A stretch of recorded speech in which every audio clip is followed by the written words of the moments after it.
आशा करता हूं आप सब बहुत अच्छे होंगे। मेरा नाम है सिद्धांत अग्निहोत्री, स्टडी ग्लोस पे आपका बहुत बहुत स्वागत है। ये क्या हो गया, क्या से क्या हो गया, देखते देखते एक तरफ तो भारत इजराइल का सपोर्ट कर रहा है। पीएम मोदी ने ट्वीट किया कि जो हुआ है हम बहुत ज्यादा उससे दुखी हैं और हम इजराइल के साथ सॉलिडारिटी के साथ खड़े हुए हैं। ये इजराइल का सीधा सीधा सपोर्ट था। नरेंद्र मोदी ने सीधा सपोर्ट कर दिया था इजराइल को। बेंजामिन नेतन्याहू से पर्सनल लेवल पे भी उनके रिश्ते बहुत अच्छे हैं।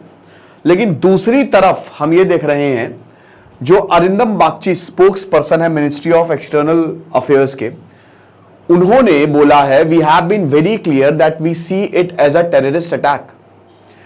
पहली लाइन देखिए, डिप्लोमैट, जब भी हम डिप्लोमैटिकली बात करते हैं तो हमेशा एक एक शब्द का अर्थ होता है, एक एक शब्द का। तो ये जो शब्द है ना, पहले इन्होंने बोला आतंकी हमले को बिल्कुल खारिज, जो कि सही है, हमास को निस्ताना नाबूद करना चाहिए। अब जहां तक पैलेस्टीन कंसर्न्ड है, ध्यान से देखना बेटा, भारत ने हमेशा डायरेक्ट नेगोशिएशन की बात की है कि उसको एक आजाद मुल्क बना दो, टू स्टेट सोल्यूशन। भारत हमेशा से, मैं आपको पूरा बताऊंगा भारत क्या चाहता है और भारत के रिलेशन कैसे रहे। Living with secure and recognised border side by side with Israel, कि इधर इजराइल भी बढ़िया और पैलेस्तीन भी बढ़िया। भारत और पैलेस्तीन और भारत और इजराइल के रिश्ते, भारत बहुत ही बैलेंस एक्ट करता है। पूरी दुनिया में भारत इकलौता ऐसा देश है जिसके संबंध सबसे अच्छे हैं और हर कोई भारत को सपोर्ट कर रहा है, क्योंकि भारत एक बहुत बड़ा मार्केट भी है, इसमें पैसे का भी बहुत इन्वॉल्वमेंट रहता है और इतिहास भी हमारा ऐसा है कि भारत विश्व गुरु रहा और यकीनन आगे जाके बन भी जाएगा। इजराइल पैलेस्तीन की भयानक दुश्मनी हमको देखने को मिल रही है, भयानक। लेकिन एक दुश्मनी और है, भारत और पाकिस्तान, ग्रेटेस्ट राइवल्स। अच्छा, दो ही मुद्दे हैं इंटरनेशनल पॉलिटिक्स में जो बहुत बड़े, तीन मुद्दे थे, रशिया यूक्रेन युद्ध हो गया, इजराइल हमास युद्ध हो गया और इंडिया पाकिस्तान। लेकिन इंडिया पाकिस्तान का भी युद्ध होने वाला है कल 14 अक्टूबर है और इंडिया पाकिस्तान का बहुत बड़ा मैच होने वाला है। अब सबसे बड़ी बात यह है कि कई बार हम मैच नहीं देख पाते हैं। कई बार दिक्कत यह होती है कि हम इधर उधर बिजी हो जाते हैं, हमारे पास वक्त नहीं रहता, हम अपनी डेली एक्टिविटीज में लग जाते हैं। तो अब आप टेंशन लेने की जरूरत नहीं है, क्योंकि कुको एफएम के ऐप को डाउनलोड करें और India versus Pakistan live commentary सुने। मेरा एक्सपीरियंस अभी तक कुको एफएम के साथ इतना शानदार रहा है कि जो शुरुआत के जो 2 मैचेस हुए, मैंने जो लाइव कमेंट्री सुनी, भाई मुझे मजा आ गया, इतना मजा तो कभी नहीं आया। तो आप भी कल 14 अक्टूबर जब इंडिया पाकिस्तान का मैच होगा 1:30 बजे जरूर कुको एफएम से जुड़े और इनका ऐप डाउनलोड करें। अगर डाउनलोडेड है तो ऐप को अपडेट करें। लाइव कमेंट्री अब आप कुको एफएम पे सुन सकते हैं आईसीसी क्रिकेट वर्ल्ड कप की। और कुको एफएम की बात करें तो देश का number 1 audio show platform, 15 lakh से ज्यादा एक्टिव हिंदी पेड सब्सक्राइबर जो कि मंथली 45 लाख घंटे से ज्यादा का कंटेंट कंज्यूम करते हैं और हर महीने 4200+ आवर्स का कंटेंट भी ऐड हो रहा है। अभी अगर हम बात करें तो SGS50 कूपन कोड यूज करेंगे आप, 50% ऑफ है, ठीक है, इनके सब्सक्रिप्शन पे फर्स्ट मंथ के लिए वैलिड है। तो डिस्क्रिप्शन और कमेंट बॉक्स में लिंक दिया, लिंक को क्लिक करें, आपको डाउनलोड करें और जबरदस्त डिस्काउंट का फायदा उठाएं। तो ministry of external affairs Arindam Bagchi क्या कहते हैं कि universal obligation to observe international humanitarian law. कितनी बड़ी बात है कि यूनिवर्सल ऑब्लिगेशन है, यानी कि ये पूरी दुनिया को समझ में आना चाहिए कि अब यूनिवर्सल ऑब्लिगेशन मतलब क्या, जिस तरीके से इजराइल एयर स्ट्राइक कंडक्ट कर रहा है, इंटरनेशनल ह्यूमैनिटेरियन लॉ की सिविलियंस को प्रोटेक्ट करिए। भैया आज ही यूनाइटेड नेशंस को आईडीएफ ने ऑर्डर दिया कि 11 लाख जितने भी गाजा में रह रहे हैं उनको 24 घंटे के अंदर अंदर साउथ गाजा में पहुंचा दो, गाजा सिटी में। यूनाइटेड नेशंस ने बोला ये इंपॉसिबल है, इसके बहुत भयानक कंसीक्वेंस होंगे, लेकिन इजराइल ने बोला। तो भारत ने इसको ट्वीट करके, इसको बोल के सीधा सीधा पैलेस्तीन को सपोर्ट दिया है। अब देखिए, इतिहास, महात्मा गांधी हो, चाहे अटल बिहारी वाजपेयी हो, चाहे भारत खुद हो, इनफैक्ट दोस्तों जब 2017 में भारत, नरेंद्र मोदी पहले प्रधानमंत्री बने जो इजराइल गए, ऑन दी अदर हैंड 2018 में भारत, नरेंद्र मोदी पहले प्रधानमंत्री बने जो पैलेस्तीन गए, रामल्ला, वेस्ट बैंक, गाजा नहीं, वेस्ट बैंक। तो भारत एक बैलेंसिंग एक्ट खेलता है। क्यों खेलता है, शुरुआत करते हैं। देखो पहले तो स्टैंड आप देख ही सकते हो कि डायरेक्ट नेगोशिएशन, मतलब यहां पे सीधा सीधा टू स्टेट सॉल्यूशन की बात की कि एक तरफ इजराइल रहे, एक तरफ पैलेस्तीन रहे। मैं आपको आज कई बार मैंने बताया है, अभी जब से ये वॉर हुआ है, समझो पहले पॉलिटिकल प्लेस के बारे में बता दूंगा, पहले समझो। देखो भारत और इजराइल और भारत और फिलिस्तीन, इजराइल यहूदी जो है उनको 3000 साल से परसिक्यूट किया जा रहा है। महात्मा गांधी ने बोला कि मेरा दिल यहूदियों के लिए तड़पता है, लेकिन इसका मतलब यह नहीं कि हम अरब से उनकी जमीन छीन लें। देखिए इस यहूदियों के साथ, यहूदी एक ऐसी कौम है जो सुपर टैलेंटेड, इस दुनिया के one of the most talented कौम। नोबेल प्राइज उठा लो, एंटरप्रेन्योरशिप उठा लो, 3000 सालों से परसिक्यूट किया जा रहा है। यहूदियों से जलते थे। एक तो पहली बात तो यह है, धर्म का एंगल, धार्मिक एंगल बड़ा, खैर उसमें मैं नहीं जाऊंगा, उस चीज में बहुत ज्यादा लंबा लेक्चर, फिर वो कहीं और ही डाइवर्ट हो जाएगा। किस तरीके से स्पेन गए, वहां पे फिर क्रूसेड्स है, वो अलग मामला है, ठीक है। लेकिन आप ये समझो कि जब यूरोप में भी गए वो, तो भी यूरोपियंस ने मार मार के यहूदियों को भगाया। क्यों? वो बिजनेसमैन। आपके मोहल्ले में एक आदमी है, आपके पास कुछ नहीं, वो अमीर, इतना अमीर कि भैया ऑडी ऑडी सब खरीद लिया, आप जल जाओगे, बोलोगे इसको गिराऊंगा मैं। इंसानी फितरत है ये। तो इनका बैंकिंग सिस्टम पूरा कंट्रोल में इनके पास रहता है। अमेरिका का इंटरेस्ट, अमेरिका में यहूदियों की बहुत बड़ी लॉबी काम करती है। भारत के लिए भी यहूदियों के से, देखिए भारत क्या, भारत का कंटेक्स्ट में समझो, 1947 में भारत भी आजाद हुआ और पैलेस्तीन का भी मामला खत्म हो गया। ब्रिटिशर बहुत ही चालाकी से निकल गए। ये सबसे बड़े जो कल्प्रिट यही है, इन्होंने पूरी दुनिया में पलीता फैला दिया, बहुत चालाकी से निकले, यूनाइटेड नेशंस को मुद्दा सौंप दिया। एक तो कश्मीर का मुद्दा आज तक सॉल्व नहीं हो पाया, दूसरा पैलेस्तीन का मुद्दा अभी हाथों में सौंप के निकल गया कि भैया तुम देखो। पैलेस्तीन ने बहुत बड़ी गलती कर दी, उन्होंने मैप निकाल दिया, जो पार्टीशन रेजोल्यूशन लाया कि भैया जो इसमें 45% एरिया है वो इजराइल का, 55% पैलेस्तीन का। अरब मुल्कों को मंजूर नहीं था। भारत ने उस समय तुरंत सपोर्ट किसको दिया? पैलेस्तीन को। क्यों? पहली बात, भारत के अरब मुल्कों से रिलेशंस अच्छे थे, क्योंकि भारत में एक सिग्निफिकेंट मुस्लिम पॉपुलेशन भी है, आपको पता ही है, अभी 20 करोड़ है वो। तो भाई पाकिस्तान की 25 करोड़, तो समझिए कि भारत में एक देश बसता है। तो भारत एक तो उनको नाराज, दूसरा अरब मुल्कों से हमको एनर्जी की जरूरत है, यहां सब पैसे का खेल है बाबू भैया, हमको तेल की जरूरत है। तेल कौन देगा? अरब मुल्क देंगे। 1932 में सऊदी अरेबिया बन गया, ठीक है। तो इसीलिए हमने क्या बोला? हमने ये कहा कि भाई हमको अभी अरब मुल्कों की जरूरत है। इजराइल का भी कुछ अता पता नहीं, इजराइल बनेगा नहीं बनेगा। आज आप समझिए कि आज 1947 है और आपको नहीं पता कि अगले साल युद्ध होने वाला है, कुछ होगा, तो कोई अता पता नहीं इजराइल का। तो हम ऐसे अनस्टेबिलिटी में कैसे इजराइल का सपोर्ट कर दे, यहूदियों को सपोर्ट कर दे? यह बात बिल्कुल सही है और मैं भी इस बात के बिल्कुल सहमत हूं और इस बात को मानता हूं कि इजराइल, यहूदियों को अपनी जमीन मिलनी चाहिए, लेकिन मैं कुर्दों के लिए भी उतनी फेवर करता हूं, उनको भी अपनी जमीन मिलनी चाहिए। लेकिन क्या यह मिलेगी? देखिए दूसरा पक्ष देखे तो भाई ये बहुत मुश्किल इसलिए है, अगर हालांकि आज तो यहूदियों की अपनी जमीन है, बट अगर आप फर्ज करके देखिए हर कम्युनिटी अगर अपनी जमीन लेने लगे तो इस पूरी दुनिया में क्योस फैल जाएगा।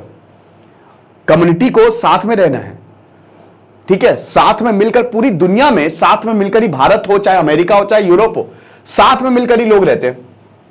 पहले माइनॉरिटी मेजॉरिटी का इशू रहता है।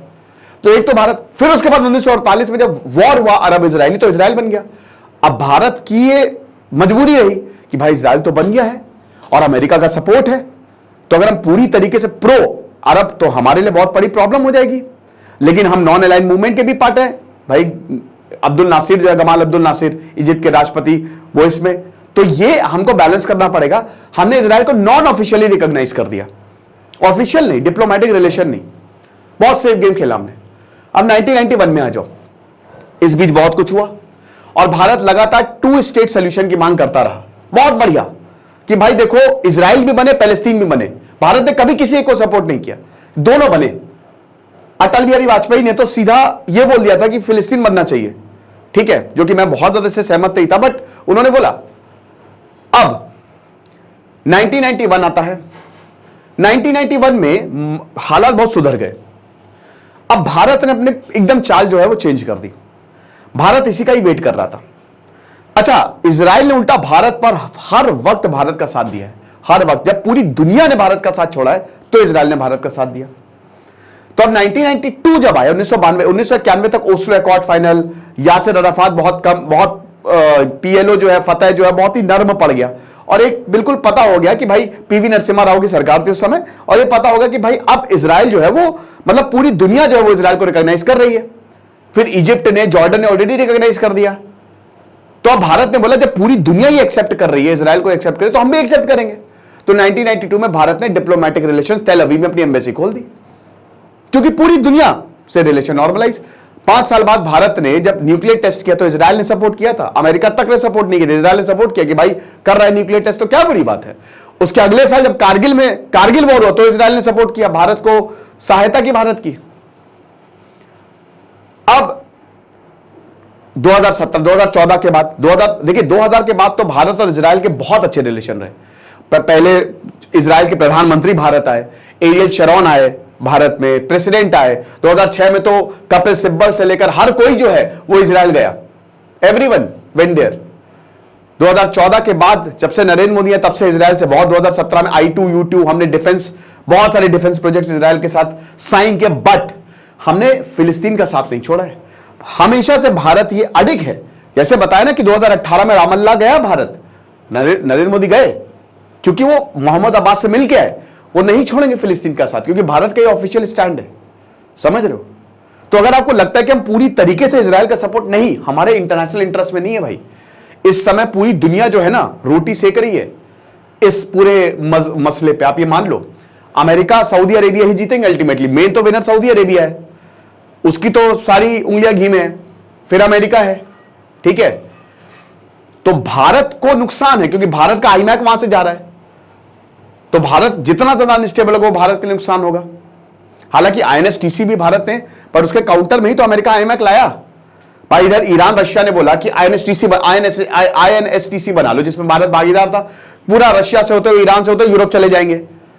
अमेरिका का मूड खराब कि अरे बाप रे, रशिया इसमें इन्वॉल्व हो गया, ईरान इसमें इन्वॉल्व हो गया, तो अमेरिका अभी आईमैक लेके आया। और अब इजराइल ने ही प्रपोज किया था ये कि लो बेटा तुमको हम इसमें तोड़ देंगे, तो कितना नुकसान है ईरान का सोचिए।